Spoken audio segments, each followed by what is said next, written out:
Very good morning times now नव भारत आप देख रहे हैं। फिट इंडिया के सुपर हिट बुलेटिन में आपका स्वागत है। आपके साथ खबरों में मैं हूं साक्षी मिश्रा। नमस्कार, गुड मॉर्निंग, मैं हूं श्रुतिका। आप सभी के साथ में स्वर्ण जयंती पार्क गाजियाबाद में आज हम आए हैं और यहीं से हम फिटनेस का डोज भी देंगे और साथ साथ खबरें भी बताने वाले हैं। तो आप बने रहिएगा हमारे साथ क्योंकि अगले 1 घंटे देश दुनिया की तमाम बड़ी खबरें हर एक अपडेट के साथ में आपके सामने रखेंगे और उसके बाद में फ्रेश एंड फास्ट में भी आपके साथ में मौजूद रहेंगे।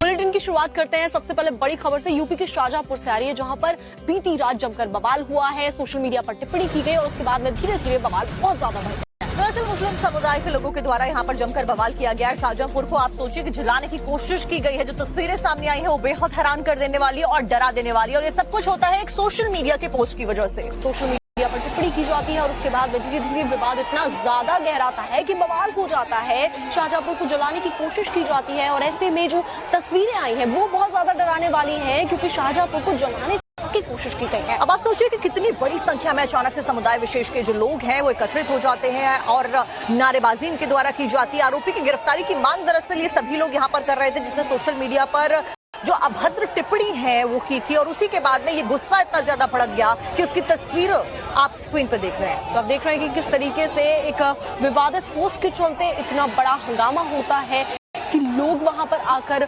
पत्थरबाजी करते हैं और उसके बाद में वहां जलाने तक की आगजनी की भी कोशिशें की जाती हैं। लेकिन आखिरकार शाहजहांपुर को जलाने की कोशिश कौन कर रहा था, ये भी बड़ा सवाल किया जा रहा है। क्या केवल सोशल मीडिया पोस्ट की वजह से ही भीड़ इतनी ज्यादा आक्रोशित हुई या फिर कारण कुछ और है? सोशल मीडिया पोस्ट के खिलाफ में जो लोग विरोध दर्ज करवाने के लिए आए थे, क्या उनकी आड़ में कोई और शाहजहांपुर को जलाने की कोशिश कर रहा था? ये भी एक बड़ा सवाल लगातार बना हुआ है। यानी ऐसे में सवाल ये उठता है कि इस साजिश के पीछे कौन है जो इस तरीके से शाहजहांपुर को जलाने की कोशिश कर रहा था। हालांकि पुलिस की तरफ से जो भी उपद्रवी थे उनको खदेड़ा गया है, उनके ऊपर लाठीचार्ज किया गया है और पूरी सिचुएशन को अंडर कंट्रोल करने की कोशिशें लगातार की गई हैं। तो तस्वीरें हम आपको दिखा रहे हैं बीते दिन की उत्तर प्रदेश के शाहजहांपुर से, जहां पर कैसे तोड़फोड़ की गई, नारेबाजी की गई, आगजनी करने की कोशिश की गई। हालांकि पुलिस ने समय रहते सब कुछ अपने कंट्रोल में किया। फिलहाल 6 तस्वीरें आप अपनी स्क्रीन पर देख रहे हैं, जिनको देखकर आप समझ सकते हैं कि कैसे आगजनी शाहजहांपुर में हुई है। तो सैकड़ों की भीड़ थाने को घेर लेती है, जिसके बाद में पुलिस ने आरोपी के खिलाफ में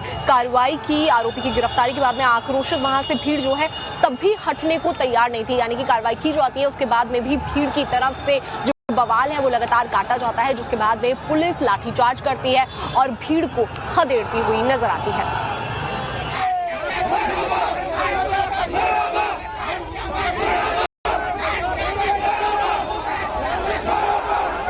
तो आप देखिए तस्वीरों में कैसे नारेबाजी की गई और नारेबाजी करने को लेकर और भी ज्यादा जो भीड़ है वो उग्र हो गई, और सब कुछ होता है एक सोशल मीडिया पर पोस्ट आपत्तिजनक टिप्पणी को लेकर। तो देखिए, आपत्तिजनक टिप्पणी के बाद में बवाल होता है और उसके बाद में वहां पर मजहबी नारे भी लगाए जाते हैं। अल्लाहू अकबर के नारे सुनने को मिलते हैं और लगातार भीड़ इस तरीके से नारेबाजी वहां पर करती हुई नजर आती है। जो तस्वीरें भी आप देख रहे हैं वो साफ बताती है कि किस तरीके से नारेबाजी लगातार हुई है और उसके बाद में यहाँ पर पुलिस की तरफ से भी लगातार लाठीचार्ज किया जा रहा था। साक्षी, और इस दौरान पुलिस ने तमाम कोशिश की। दरअसल ये सब नारेबाजी हो रही है कि जो आरोपी जिसने आपत्तिजनक टिप्पणी करी है उसको गिरफ्तार करी है। पुलिस ने उसको गिरफ्तार कर लिया, लेकिन बावजूद इसके ये बवाल थमने का नाम नहीं लेता हुआ नजर आया। इसके बाद में पुलिस वहां पर पहुंची, भारी संख्या में जो लोग हैं उनको समझाने की कोशिश की गई, पुलिस की मौजूदगी वहां पर लेकिन लोग हैं कि मानने का नाम नहीं ले रहे। ऐसे में सवाल कई खड़े हो जाते हैं कि इस पूरी साजिश को किसने रचा और उसके बाद में शाहजहांपुर को सुलझाने की कोशिश कैसे हुई, क्योंकि पुलिस की तरफ से आरोपी के खिलाफ में कार्रवाई भी की गई और उसके बाद में भीड़ की तरफ से बवाल जो है वो कम होता हुआ नजर नहीं आ रहा था। अब आप सोचिए कि इस भीड़ के अंदर इतना ज्यादा गुस्सा भरा हुआ था कि इनके हाथ में जो भी कुछ आ रहा था, लाठी, डंडे,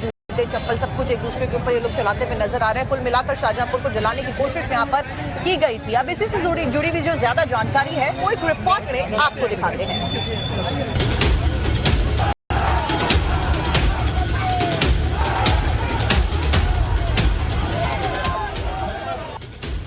शाहजहांपुर को किसने सुलगाया?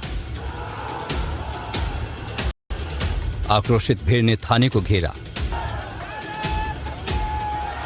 अल्लाहू अकबर के नारे लगाए, उपद्रवियों पर पुलिस ने भांजी लाठी, दौड़ा दौड़ा कर पीटा, उतार दिया नशा। देखते ही देखते शाहजहांपुर में हालात बेकाबू होने लगे थे। मुस्लिम समुदाय के हजारों लोगों ने सदर थाने को घेरकर जमकर नारेबाजी शुरू कर दी। कुछ ही देर में हालात तनावपूर्ण हो गए। आक्रोशित भीड़ ने अल्लाहू अकबर के नारे लगाए, पुलिस को हालात काबू करने में पसीने छूट गए।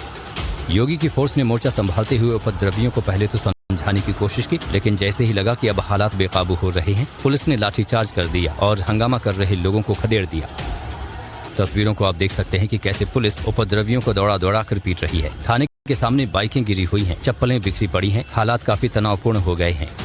धर्म विशेष के प्रति एक अभद्र टिप्पणी कर दी गई, जिसके बाद में सैकड़ों युवकों ने सदर थाना बाजार घेर लिया, जिसके बाद पुलिस को मजबूरन 1-1.5 घंटे के बाद हल्का बल प्रयोग करना पड़ा। आप देख सकते हैं हमारे पीछे, ये जब पुलिस ने भीड़ को खदेड़ा तो किसी की चप्पलें छूट गई, किसी की बाइक छूट गई, कोई अपना सारा सामान छोड़ करके भाग गया।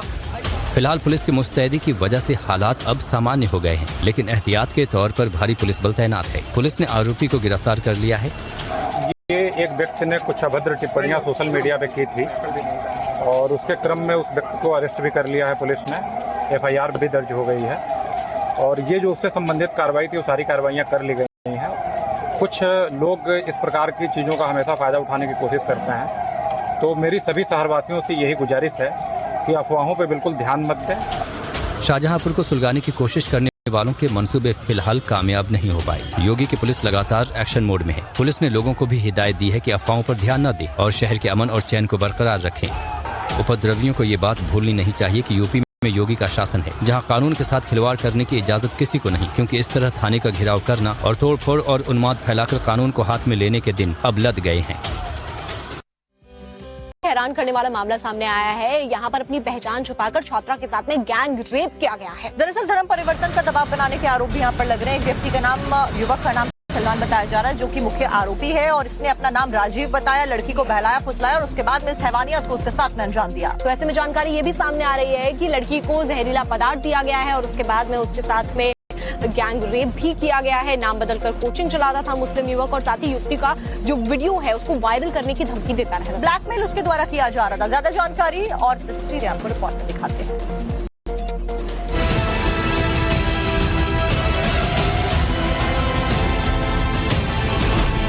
पहले दोस्ती के जाल में फंसाया, फिर भरोसे का गला दबाया।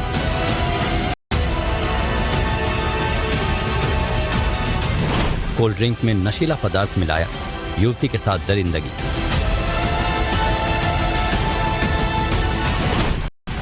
गैंग रेप के बाद वीडियो वायरल की धमकी, धर्मांतरण का दबाव।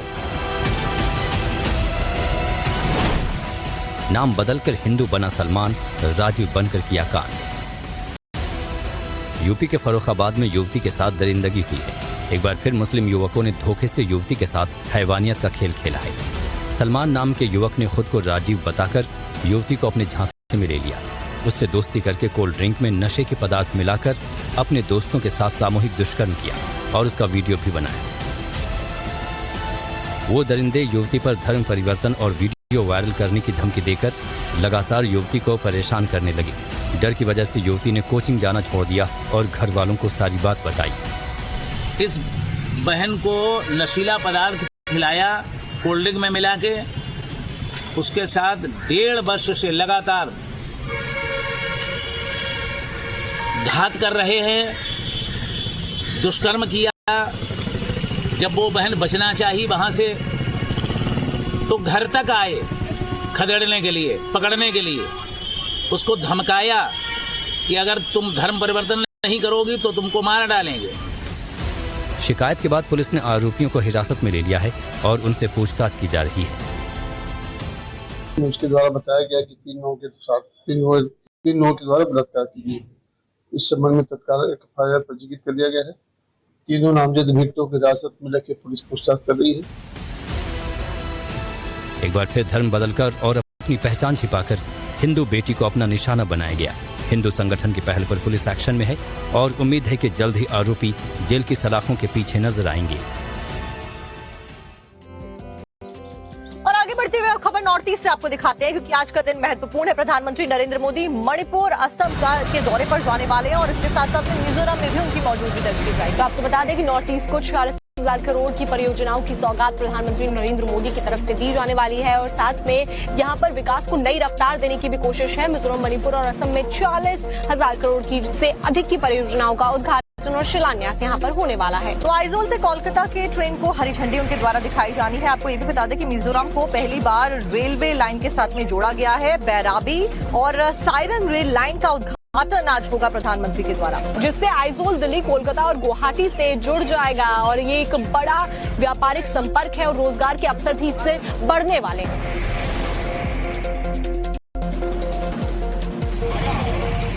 देखिए फिलहाल 3 तस्वीरें हम आपको दिखा रहे हैं अलग अलग क्या कुछ तैयारियां फिलहाल कर ली गई हैं और उससे पहले जो तैयारियां हैं उसका दौर शुरू है। प्रधानमंत्री आज मिजोरम में पहुंचेंगे और 14 सितंबर को असम में 18,530 करोड़ रुपए से ज्यादा की प्रमुख बुनियादी ढांचे और औद्योगिक विकास परियोजनाओं का उद्घाटन और आधारशिला उनके द्वारा आज रखी जानी है। तो आपको बता दें कि पीएम मोदी आज मणिपुर के चुराचांदपुर में 7,300 करोड़ से अधिक की कई विकास परियोजनाओं की आधारशिला रखने वाले हैं।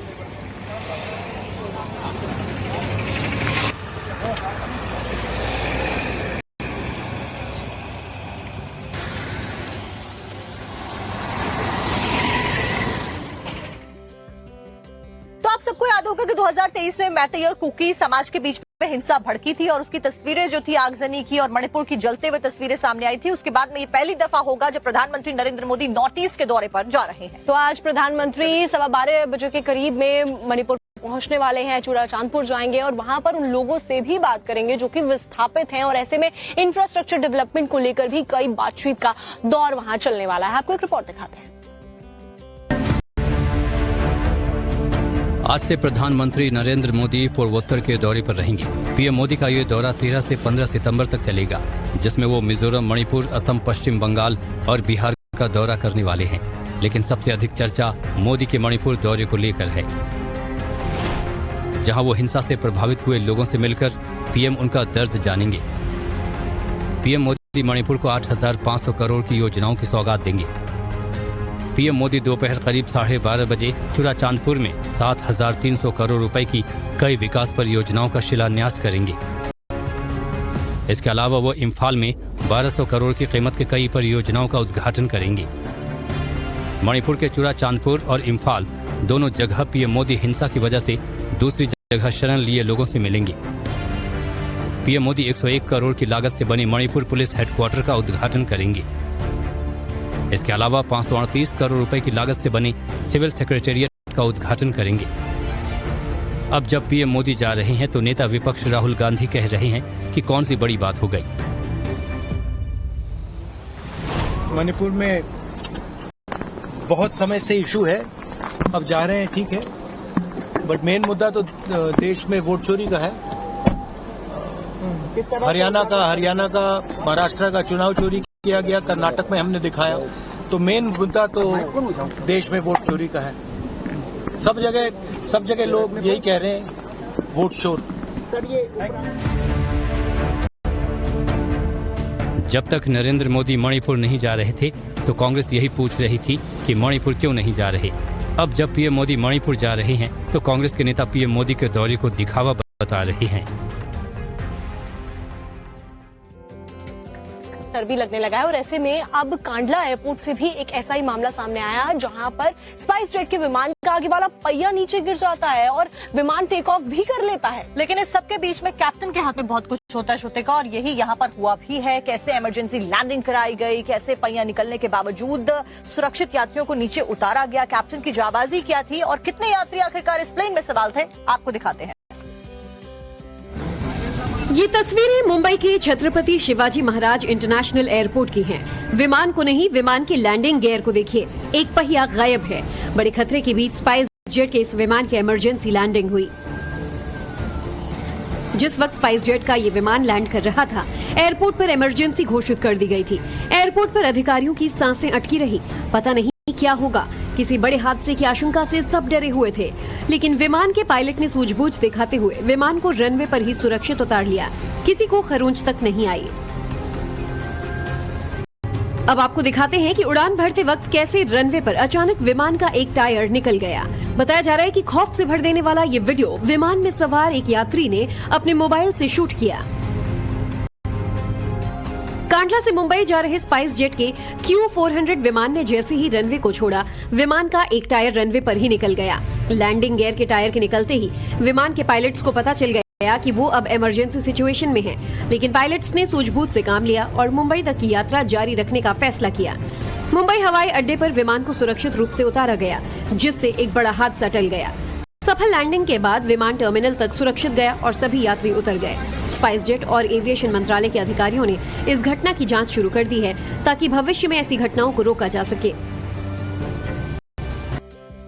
श्रुतिका, हम अक्सर दर्शकों को बताते रहते हैं कि फिटनेस बहुत ज्यादा इंपॉर्टेंट तरीके से की जाती है, गाड़ियों से, यहाँ तक कि दूध के टैंकर से भी की जाती है। ये भी खबरें हमने आपको दिखाई, लेकिन दिल्ली से एक ऐसी खबर सामने आई है जहाँ पर तस्करी की जा रही थी शराब की, वो भी ऊंट के जरिए। ये ऊंट का मॉडल है और बड़ा ही अजब गजब मॉडल है। मतलब ये तो मैं पहली बार सुन रही हूँ कि ऊंट के जरिए और शराब की तस्करी की जा रही है, वो भी हरियाणा, दिल्ली में। आप भी जाके देखिए क्या है पूरा मामला। तस्करी का बिल्कुल नया तरीका, जिसे देखकर पुलिस भी हैरान रह गई। पुलिस थाने में मौजूद उन ऊंटों का इस्तेमाल शराब तस्कर कर रहे थे। ऊंटों पर लाद कर शराब की पेटियां हरियाणा से दिल्ली लाई जा रही थी। दिल्ली पुलिस के मुताबिक ऊंट वाले शराब तस्करों का ये गैंग फरीदाबाद से जंगल के रास्ते दिल्ली में घुसता था और शराब की तस्करी करता था। साउथ डिस्ट्रिक्ट पुलिस ने अंतर्राज्यीय तस्कर गैंग को पकड़ा है। ये गैंग ऊंट पर शराब की तस्करी कर रहा था। इस वक्त आप देख सकते हैं कि इस गैंग के जो 5 आरोपी हैं वो पुलिस की गिरफ्त में हैं। बताया जा रहा है कि पुलिस ने सड़कों पर पूरी गंभीरता के साथ जगह जगह पे बैरिकेड लगाए थे, जिस वजह से जो शराब तस्कर गैंग थे वो साउथ डिस्ट्रिक्ट के अंदर एंटर नहीं कर पा रहे थे। इसलिए जो ये गैंग था इसने एक नई मोडस ऑपरेंडी अपनाई और ऊंट के जरिए शराब की स्मगलिंग को दिल्ली शहर में शुरू किया और ये जंगल के रास्ते साउथ डिस्ट्रिक्ट में घुसते थे, जहां पर कल बीती रात दिल्ली पुलिस की टीम ने इनको ट्रैप लगा के पकड़ा है और आप देख सकते हैं कि 5 आरोपी गिरफ्तार हुए हैं। दिल्ली पुलिस ने 5 शराब तस्करों को गिरफ्तार किया है। आरोपी पुलिस की नजर से बचने के लिए शराब तस्करी के लिए ऊंटों का इस्तेमाल करते थे। पुलिस ने इन ऊंटों पर लदी शराब की 42 पेटियां बरामद की है। पुलिस को खुफिया जानकारी मिली थी कि ये तस्कर संगम विहार में जंगल के रास्ते शराब फरीदाबाद से लेकर दिल्ली आ रहे हैं। दिल्ली पुलिस की टीम ने घेराबंदी की और आरोपियों को 3 ऊंटों के साथ धर दबोचा। पुलिस इन आरोपियों से पूछताछ कर रही है। शक है कि इनका बड़ा गिरोह है जो अलग अलग रूट से शराब तस्करी करता है। और इसी के साथ में फिर के सुपर हिट बुलेटिन में खबरों का सिलसिला जारी है। तो ऐसे में हम तो करते हैं एक्सरसाइज और आप भी कीजिए। जल्दी से लौटेंगे